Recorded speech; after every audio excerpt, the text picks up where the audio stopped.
Hi friends, Rajesh here once again and I welcome you all to my YouTube channel जिसका नाम है हम सब में हीरो। तो आज की जो हमारे जो गेस्ट हैं बहुत खास हैं, बहुत ही टैलेंटेड, मल्टी टैलेंटेड हैं। वो सिंगर भी हैं, म्यूज़िक कंपोज़र भी हैं, वो बच्चों को म्यूज़िक भी सिखाते हैं और उनके ऊपर माँ सरस्वती का काफ़ी हाथ रहा है, उनके ऊपर आशीर्वाद रहा है।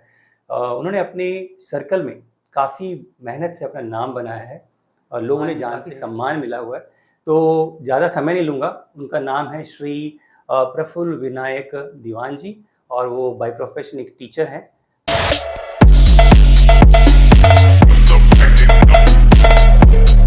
नमस्कार प्रफुल्ल जी, वेलकम टू आवर चैनल। इसका नाम है हम सब में हीरो।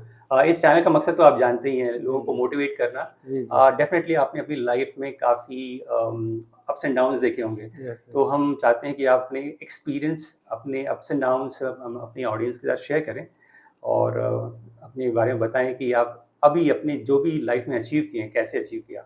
तो शुरुआत में तो मैं ये जानना चाहूँगा सर कि आपका कैसा था बचपन, आपका बैकग्राउंड, फैमिली बैकग्राउंड? क्या आप पहले से ही संगीत में इंटरेस्टेड थे या किसी को देख के आप इंटरेस्ट इसमें जागे? नहीं, एक्चुअली हमारा परिवार तो ऐसे था कि सबसे पहले तो मेरे दादाजी ने हमको इस बात के लिए प्रेरित किया है। ओके। मेरे ग्रैंडफादर जी, जी। जो हमारे गांव में काफ़ी फेमस थे, जैसे मृदंग बोला जाता है। ओके। मृदंग वादक करके उनका अच्छा खासा नाम था और वो थे भी। और घर में बचपन से जैसे भजन बोलते हैं हम लोग, जी, ओके। संकीर्तन बोलते हैं या फिर प्रबोधन बोलते हैं। तो ये सब माहौल बचपन से हमारे घर में था। Okay, okay. और ये माहौल में वो एक बचपन से संस्कार हमारे पे आए कि संगीत से जो लगाव हुआ है, जी। वो भजन के माध्यम से हम लोग इस आगे बढ़ते जुड़े रहे आप। जुड़े रहे। जी। फिर हुआ ऐसे कि हमारे यहाँ आजू-बाजू के सर्कल में कुछ प्रोग्राम्स वगैरह होते थे। तो जब उनको सुनते थे, जब वो बजाते थे, जैसे कोई गा रहे, हमको लगता था कि हमारे में काफ़ी सारी कमियाँ हैं।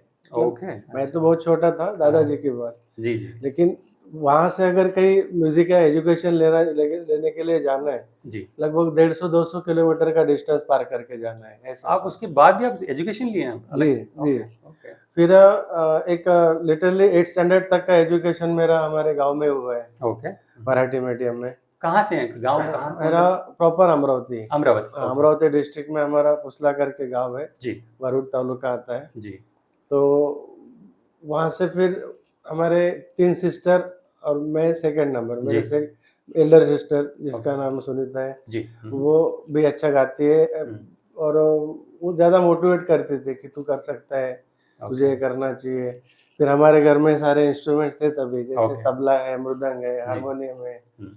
और दादाजी, पिताजी को इनका उतना डीप नॉलेज नहीं था म्यूज़िक के बारे में कि हुँ। भई वो मुझे सिखा सके। जी। उनको जो बनता था वो, हाँ, ये भजन में ये ताल लग रहा है, वो भजन में वो राग से रिलेटेड आपको गाना है, जी। ऐसे। हुँ, हुँ। लेकिन प्रॉपर जो जैसे संगीत होता है, फॉर एग्ज़ाम्पल अभी 1-2 लाइन सुनाता हूँ मैं आपको। जी, श्योर। प म प ग म रे ग म ग रे सा ग म ध नि सा रे नि सा नि ध प म ध प म ग रे सा आ आ आ अभी मैंने बहुत एक पूर्या धनुषी राग के 2 लाइन गाई जी, है, जी। उससे बहुत प्यारा था। हाँ, हाँ, थैंक यू। तो वो 2 लाइन में हम लोग सेट हो गए कि भई ये राग में ही मुझे परफ़ॉर्म करना है। ओके, ये ओके। प्रॉपर नॉलेज नहीं था। हुँ, हुँ। फिर 8th स्टैंडर्ड के बाद मुझे गुरुकुंज आश्रम करके हमारे लगभग 120 किलोमीटर के डिस्टेंस पे वो स्थल है, अच्छा। जिनका वंदनीय राष्ट्र संत तुकडोजी महाराज उनका नाम है। डॉक्टर राजेंद्र प्रसाद द्वारा उनको सम्मानित किया गया था क्या तभी। बात है! जैसे वेरी गुड। भारत और चीन का जब युद्ध हुआ था, हाँ, हाँ। तो उन्होंने उसमें हिस्सा लेके लोगों को प्रेरित किया था। अच्छा, ओके। मेरे प्यारे सुंदर भारत को किसी की नज़र ना लगे, अरे तू वाओ! सुन। देखो दर्शकों, आपको ये सब मालूम नहीं होगा, इसलिए मैं ये मंच पे लेकर आया हूँ ताकि हम ये छोटी-छोटी जो स्टोरीज़ है ना, हमें मालूम ही नहीं पड़ती हैं। इनका क्या योगदान है, इनके जो गुरु हैं, इनके जो दादाजी हैं, इनका क्या योगदान था, किसी को मालूम ही नहीं पड़ता। इसीलिए मैं ये चैनल लेकर आया हूँ। यस, सॉरी थैंक आप यू सर। हाँ।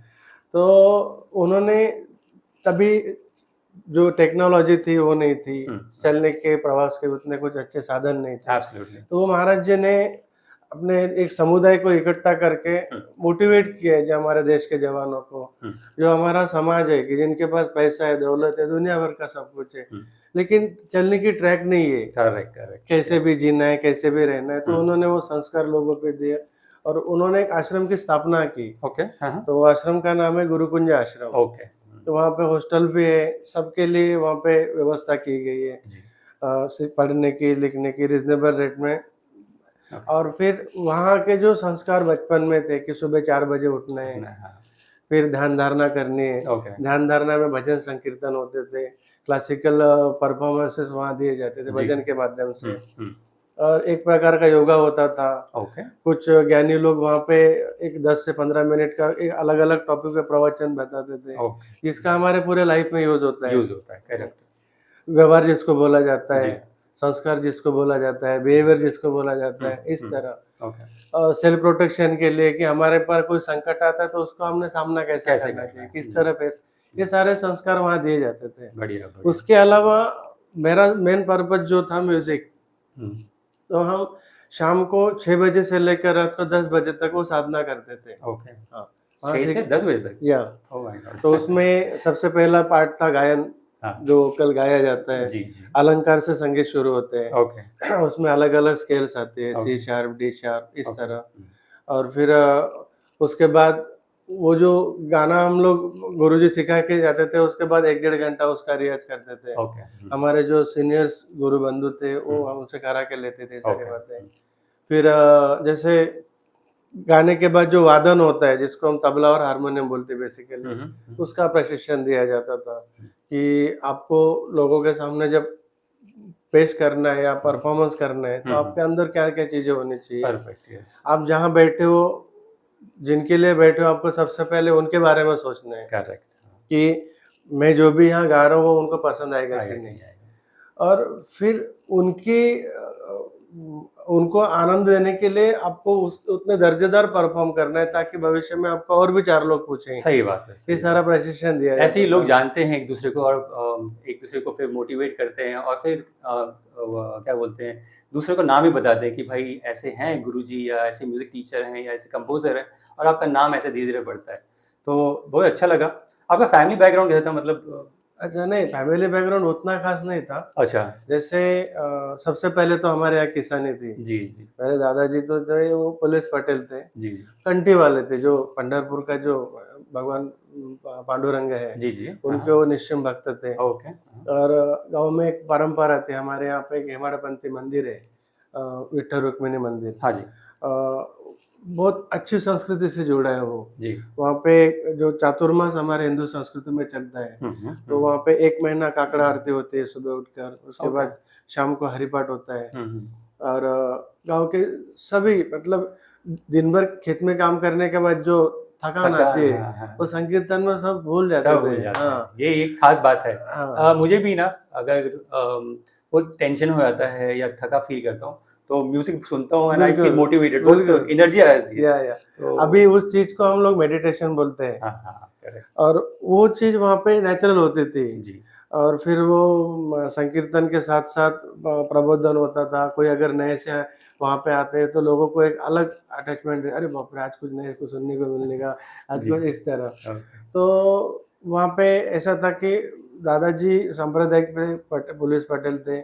मेरे पिताजी सॉइल कंज़र्वेशन में जॉब पे थे। ओके, और ऐसा था कि जब वो ड्यूटी जॉइन किए, तो हमारे थोड़े दूर के लोकेशन पे वो ड्यूटी करते थे। ओके, जब उनकी ट्रांसफ़र हुई, तो लगभग 150-200 किलोमीटर डिस्टेंस पे उनको दिया गया। ओके, तो मेरे दादाजी को पसंद नहीं आया ओके, कि भई तभी इतनी ज़रूरतें नहीं थी जी, इंसान जी, की, हाँ, बहुत कम कम ज़रूरतें ज़रूरतें थी। थी, हाँ, खेती था ही आपका, हाँ, खेती जी, था, सब कुछ था हुँ, कि भई इतनी सारी प्रॉपर्टी है तेरे लिए, तू अकेला इकलौता बेटा है मेरा, तू इतने दूर चला जाएगा तो फिर मेरी देखभाल कौन सही करेगा? बात, सही तो बात, पिताजी थोड़े इमोशनल होके उन्होंने वीआरएस ले लिया। ओके, वीआरएस लेने के बाद पूरा टाइम किसानी करना तो उनको भी पसंद नहीं था। हुँ, फिर वो पार्ट टाइम स्टिचिंग कोर्सेस लेते थे हुँ, पिताजी, मम्मी, और उनका साथ देती थी हमारी क्या मम्मी। बात है, देखिए, फिर और हमारे घर में ऐसा था कि मेरे जो पिताजी हैं, वो एकदम शांत स्वभाव के हैं, हुँ, और मम्मी थोड़ी ये थी एक्टिव। हमको पिताजी का कभी डर नहीं रहता था, डर रहता था मम्मी का। हाँ, ज्यादातर घर में ऐसा ही होता है। अगर मैं नहीं करूंगा हाँ। पिताजी एक बार माफ कर देंगे, लेकिन मम्मी छोड़ेगी नहीं। तुझे आज स्टडी नहीं किया तो खाना नहीं मिलेगा, हाँ। तूने रियाज नहीं किया तो तुझे ये नहीं मिलेगा। जी जी। तो एक्चुअली वो एक प्यार ही होता है, वो या। डर से हमको डायरेक्शन देने की कोशिश करते हैं। या। तो मेरे ख्याल से उसका हम बच्चों को बुरा मानना भी नहीं चाहिए। बाद में हमें रियलाइज होता है कि हमने कुछ सीखा ही। प्रफुल्ल जी, तो अभी हम जानना चाहेंगे आपसे कि आपकी ये जो म्यूजिक की जो जर्नी है कैसे स्टार्ट हुई, और इसमें चैलेंजेस क्या क्या हैं? क्या इतना ईजी है? क्या मेरे को लगता है कि लोगों को लगता है जो स्क्रीन को उस तरफ है उनको लगता है कि एक हारमोनियम ले लिया और बस ऑल सेट, उसके बाद तो लाइफ पूरी सेट है। क्या ऐसा है? नहीं नहीं, जी संगीत में बहुत स्ट्रगल है, बहुत ज्यादा मेहनत है। जी। अच्छा, स्टेज पर जो परफॉर्म्स किए जाते हैं वो इंटरटेनमेंट बोलेंगे अपन। जैसे अभी भजन है तो भक्ति का एक माहौल बन जाता है, जी गजल है तो थोड़ा अलग माहौल बन जाता है, फिल्मी म्यूजिक है तो वैसे होता है। जी। लेकिन लाइफ ही अगर आपको पूरे लाइफ अगर म्यूजिक ही करना है तो आपको पढ़ना भी है। ओके, पढ़ना जैसे गीतम वाद्यम तथा नृत्यम त्रयं संगीतम उच्यते, हमारी जो संस्कृति है, संगीत रत्नाकर नामक ग्रंथ में बताया गया है कि पहले की जो संगीत की व्याख्या थी वो इस प्रकार की थी, देव गंधर्व किन्नर अप्सरा। ओके। मतलब गंधर्व गाते थे, किन्नर उनके साथ संगत करते थे, अप्सरा नृत्य करती थी, उसका जो आनंद लेते थे उन्हें देव कहा जाता था। क्या समझाया है, देखिए मैं आज तक इतना सुंदर विश्लेषण नहीं देखा। Yes sir. और अभी जो डेफिनेशन है संगीत की, जो परिभाषा है वो आधुनिक संगीत की परिभाषा है। गायन, वादन तथा नृत्य, इन तीन कलाओं का समन्वय जिस कला में होता है उसे संगीत कहते हैं। अच्छा। तो इसमें ऐसे होता है कि आप एक गायक हो ठीक है, लेकिन आपके अंदर गायकी में क्या क्या है ये सबसे इम्पोर्टेंट बात रखती है। अच्छा, ओके। सबसे पहले तो शास्त्र आपको पूरा ज्ञात होना चाहिए। ओके। जब आप, मैं एज ए म्यूजिक टीचर करके मेरा जो एक्सपीरियंस है इतने सालों का, तो एक टीचर को चैलेंज होता है, ओके। कौन स्टूडेंट कौन सी मोड पे आपको क्वेश्चन करेगा, उसका वो क्वेश्चन सॉल्व करना ही है। क्योंकि हम टीचर हैं, हमारे पास वो ज्ञान लेने को आ रहा है, तो एक टीचर का फर्ज अपने को निभाना ही है। ये एक अपने प्रोफेशन की बात होगी। दूसरा ऐसे है कि समाज के साथ जब हम जुड़ते हैं संगीत को लेके तो काफी सारी समस्याएं आती है जिसको हम कंपटीशन बोलेंगे। कंपटीशन, सही बात है। हाँ। ऐसे जैसे फॉर एग्जांपल आप एक सिंगर है, जी जी, आप जगह जगह परफॉर्म करते हैं, लोग आपको अच्छा एक रिस्पांस देते हैं। मैं भी एक सिंगर हूँ, लेकिन हम दोनों में कुछ फर्क है। करेक्ट। तो ऐसे कंपेयर किया जाता है कि नहीं यार वो सिंगर गाता तो है लेकिन इसमें ये बातें, वो सिंगर भी गाता है लेकिन उसमें ऐसी कुछ बातें है ना कि क्या बात है। जी। इसमें से जो हमारे आजू बाजू का जो सर्कल होता है वो थोड़ा सा हमको दबाने की कोशिश करता है। ओके। तो प्रोफेशन में जब मैं आया एज ए टीचर करके, सबसे पहले तो मैं पुणे में था। अच्छा। पुणे में मैं 2 साल पार्ट टाइम जॉब किया। उसके बाद में अखबार में न्यूज़ पढ़ के मैं यहाँ की एक साउथ इंडियन संस्था थी चेंबूर में, वो जब अखबार में पढ़ा तभी मोबाइल वगैरह कुछ था नहीं। और वो तो समझ गया मैं। 1 रुपए वाला वो कॉइन बॉक्स, उसमें कॉल करना रहता कॉल कीजिए। तो उन्होंने बोला कि हमारे यहाँ मल्टी टैलेंट टीचर की जरूरत है, आप क्या क्या आपको आता है, फोन पे वो पूछ रहे थे। बोला सर मैं गाता भी हूँ, मुझे तबला भी आता है, मृदंग भी आता है, हारमोनियम भी आता है, कीबोर्ड भी प्ले करता हूँ, सारे इंस्ट्रूमेंट बोला मुझे प्ले करने को आते हैं। बोलते हमको टीचर चाहिए। बोला as a teacher, as a artist आप कुछ भी समझो, वो टैलेंट मेरे में है। अगर मैं चाहता हूँ कि वो आपने उसमें कुछ बातें बताई कि अगर आप ये टैलेंट आपके अंदर है तो यहाँ पे आप इंटरव्यू के लिए आ सकते हैं। फिर मैं अपना फाइल लेके आया, तभी लगभग 40-45 स्टूडेंट लोग होंगे वहाँ पे जो इंटरव्यू को आए थे। उसमें से उन्होंने 2 लोगों को सिलेक्ट किया। अच्छा। कुछ टर्म कंडीशंस थी। अच्छा। अभी जो प्रॉपर यहाँ के उनको रहने का कोई प्रॉब्लम नहीं था, मैं तो बाहर से आया था।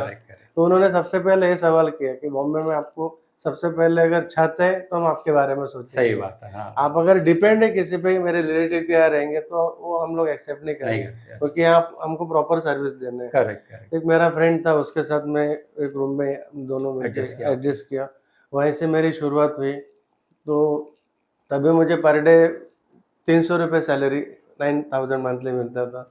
धीरे धीरे जो मेरा आर्ट था, मैं आज जैसे कोई बड़े पर्सन मेरे यहाँ सीखने आ रहे हैं तो 10 लोगों को बताते थे, वो क्या तबला बजाते हैं, क्या गाते हैं। फिर मुझे बाहर के भी कुछ प्राइवेट कोचिंग मिलने लगे, ओके। धीरे-धीरे प्रोग्राम भी मिलने लगे।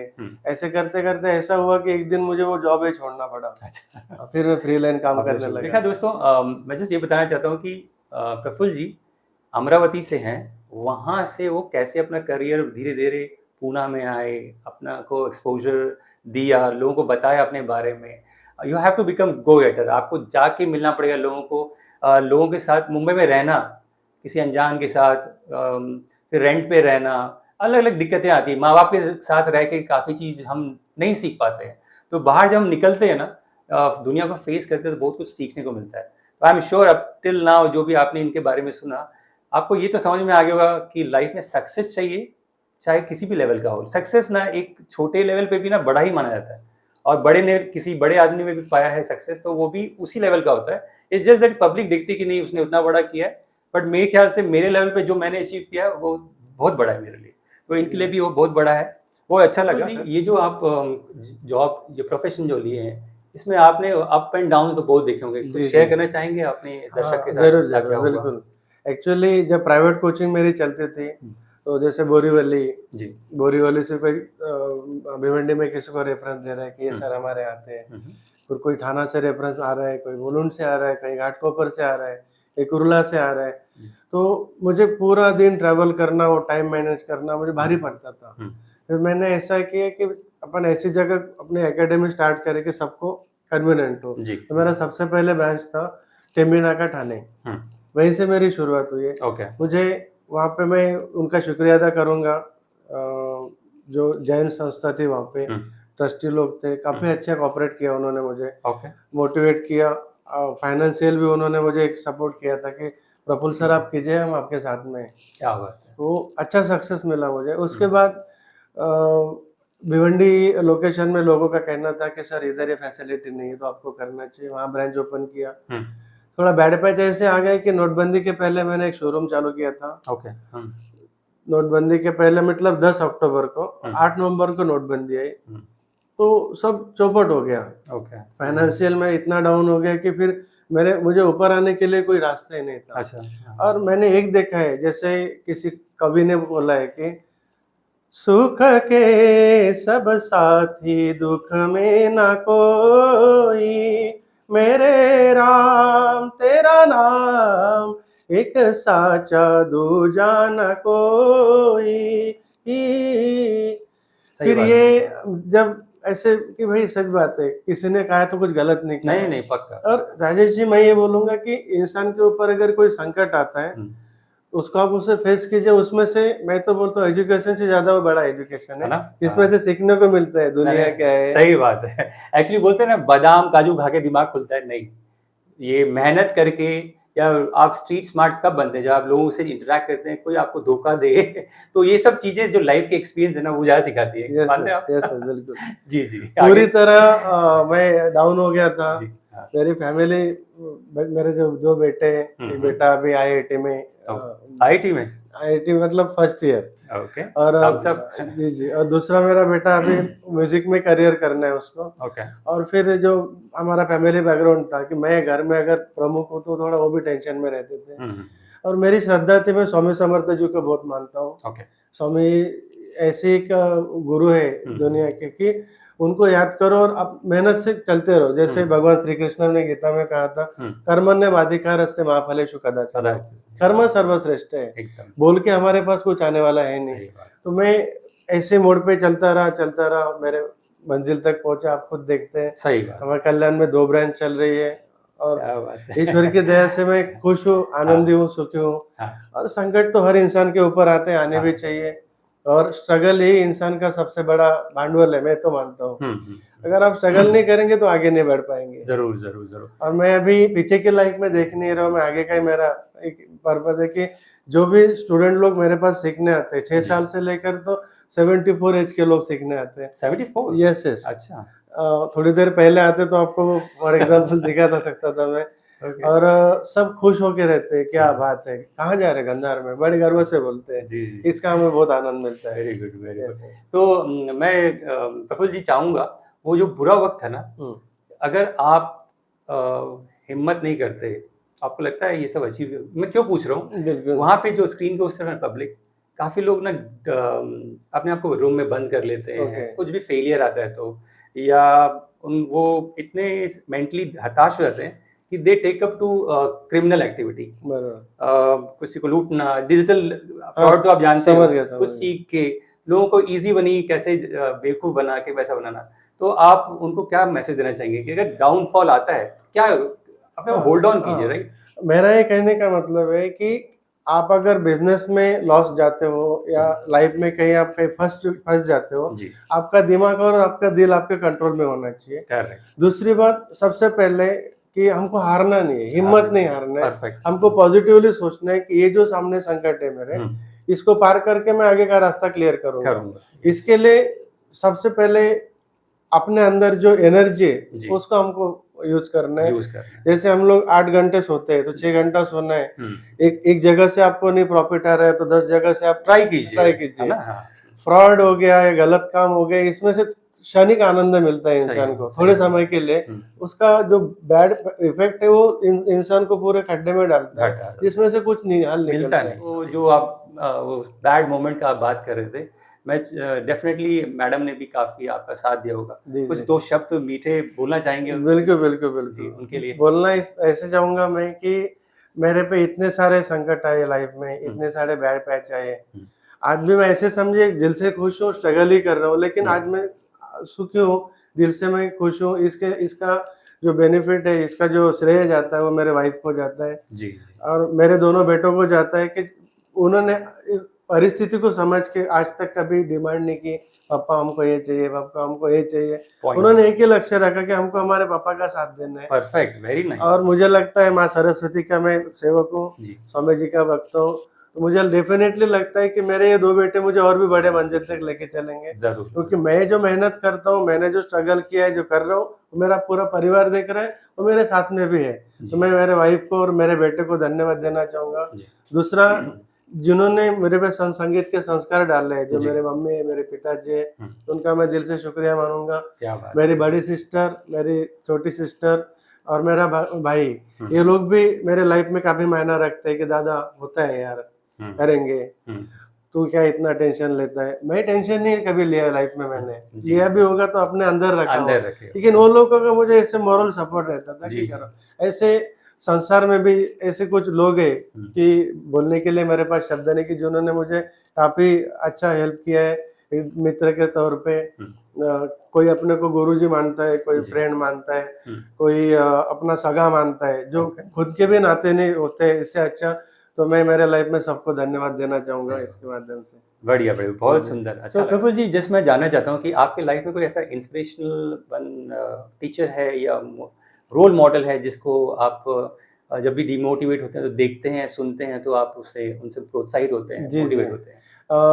पंडित जितेंद्र अभिषेकी जी हैं हुँ, कि ऐसा था कि उनके लाइफ में कि उन्होंने मतलब उनका एक मकसद था कि मैं एक अच्छा खासा सिंगर हुँ, एक बन के समाज के सामने आऊँ, ओके, और उनको काफ़ी स्ट्रगल करना पड़ा उसके लिए। हुँ, हुँ, बहुत लेट उनको प्लेटफ़ॉर्म मिला और आज जो संगीत के लिए उन्होंने योगदान दिया है, कि आज मैं उनको मेरे गुरुजी के स्थान पे, दैवत के स्थान पे मानता हूँ। क्या बात और जितेंद्र अभिषेकी जी ने, जैसे पंडित भीमसेन जोशी है, इन्होंने जो योगदान दिया है संगीत के लिए, ये हमारी पीढ़ी 100 पीढ़ियाँ भी गुज़र जाए तो भी वो भर नहीं पाएगी, इतना उन्होंने संगीत के योगदान लिए दिया, योगदान दिया है। क्या बात तो है। जब भी मुझे ऐसे कुछ लगता है तो मैं उनके जीवन चरित्र को याद करता हूँ हुँ, और सोचता हूँ कि उनका एक चरण भी मैं करूँ तो मेरी लाइफ सक्सेस है। जी, सो प्रफुल्ल जी, कुछ ऐसा कोई गाना जिसको सुन के, गुनगुना के आप मोटिवेट होते हैं, इंस्पायर होते हैं, कुछ ऐसा कुछ सुनाना चाहेंगे हमारे दर्शकों को? एक्चुअली मैं क्लासिकल तो नहीं सुनाऊँगा, हुँ, एक लाइट गाना सुनाता हूँ 2 लाइन, जो मुझे लगते है कि वो गाना चाहिए। जिंदगी के सफर में गुजर जाते हैं वो मकाम, ओ फिर नहीं आते, ओ फिर नहीं आते। फूल खिलते हैं, लोग मिलते हैं, फूल खिलते हैं, क्या बात है। लोग मिलते हैं, मगर पतझड़ में जो फूल मुरझा जाते हैं, वो बहारों के आने से मिलते नहीं, उम्र भर चाहे कोई पुकारा करे उनका नाम, ओ फिर नहीं आते, ओ फिर नहीं आते। क्या बात, वाह। मैं जस्ट जानना चाहता हूँ आपके जो क्लास है एकेडमी, उसके बारे में कुछ बताएंगे? आप क्या क्या उसमें सिखाते हैं, उसकी कैपेसिटी क्या है, और उसके बारे में जो भी इंफॉर्मेशन आप देना चाहते हैं प्लीज़ बताइए, ताकि हमारे दर्शक आपके क्लास में आएँ ज़्यादा से ज़्यादा और आपको ये फ्यूचर में और हेल्प। हाँ राजेश जी, बात ऐसी है कि जब बच्चे लोग यहाँ सीखने आते हैं, जैसे हमारे यहाँ शास्त्रीय संगीत प्रारंभिक से विशारद तक सिखाया जाता है। हाँ जी। तबला है, हारमोनियम है, फ्लूट है। संगीत जैसे संगीत एक महासागर है कि हम जितना डीप में जाएंगे उतना आगे है ही है। तो इसमें ऐसे होता है कि बच्चों को म्यूजिक एजुकेशन में बेनिफिट देता है। गंधर्व महाविद्यालय की जब एग्जाम्स होती है हाँ जी। तो उसमें 10th में बच्चों को एडिशनल मार्क्स दिए जाते हैं। तो हम लोग सारे सब्जेक्ट के एग्जाम कंडक्ट करते हैं। हमारा सेंटर है तिलक चौक, श्री मुरलीधर संगीतालय, जहाँ हमारे बच्चे एग्जाम के लिए जाते हैं। और अखिल भारतीय गंधर्व महाविद्यालय से हमारा ये सब जुड़े है। यहाँ पे लगभग 200 से ऊपर स्टूडेंट आज के डेट में शास्त्रीय संगीत, सुगम संगीत, तबला, मृदंग, ढोलक, ढोलकी, हारमोनियम, कीबोर्ड, गिटार, फ्लूट, ये सारे इंस्ट्रूमेंट्स सीखते हैं। गायन के भी स्टूडेंट काफ़ी सारे हमारे यहाँ आते हैं। और हम लोग जितना ज़्यादा हो सके बच्चों के लिए करते हैं। छोटे मोटे फंक्शंस अरेंज करते हैं, एनुअल गैदरिंग अरेंज करते हैं। हमारा यूट्यूब पे भी चैनल है। हमको तो आज जो टेक्नोलॉजी है उससे जुड़े काफ़ी लोगों का मानना होता है कि सर आप फेसबुक पे ऐसा कीजिए, सर इंस्टाग्राम पे कीजिए, तो नो इशू। हमारे सब जगह हमने चैनल चालू किए, बच्चों को मोटिवेट करते हैं। अभी एक मराठी सारेगामापा का अभी आज ही सुबह फ़ोन आके गया कि हमको 6 साल से लेकर 14 साल के बच्चे चाहिए। लगभग 16-17 स्टूडेंट की हमको नीड है। जो अच्छे गाने वाले बच्चे उनको आप भेजिए, हम लोग ज़रूर उनको प्रमोट करेंगे और बिना कुछ शुल्क से। तो ऐसे भी कुछ समाज संस्थाएं हैं जो हमको आगे से कोऑपरेट करती है। तो उन सब बातों को लेके हम लोग एकेडमी चला रहे हैं और काफ़ी आनंद आता है। सुबह 10 बजे से लेकर रात को 10 बजे तक इन सब बातों से जुड़ते हुए, और 6 साल से लेकर तो 74 एज तक के लोग हमारे यहाँ सीखने आते हैं। बड़ा आनंद होता है। और कभी ये भी होता है कि हम कितने खुश नसीब है, हम कौन से जन्म के हमने पुण्य किए कि जो इतना सारा क्राउड हमसे जुड़ा है। आपका तो मेहनत है। जी जी। आपका लाइफ स्टोरी सुन के काफ़ी हमारे दर्शकों को प्रोत्साहन मिला होगा। मुझे भी काफ़ी कुछ सीखने को मिला म्यूज़िक के बारे में। जी जी। तो बहुत अच्छा लगा आपसे मिलके। बहुत बहुत शुक्रिया इस मंच पे आने के लिए। और इस इंटरव्यू सेशन को ख़त्म करने से पहले मैं चाहूँगा आप एक टूर दे दें हमारे आपकी संगीत एकेडमी का, ताकि लोगों को मालूम पड़े कि आपके म्यूज़िक क्लास में क्या क्या चीज़ है और क्या क्या आप चीज़ सिखाते हैं।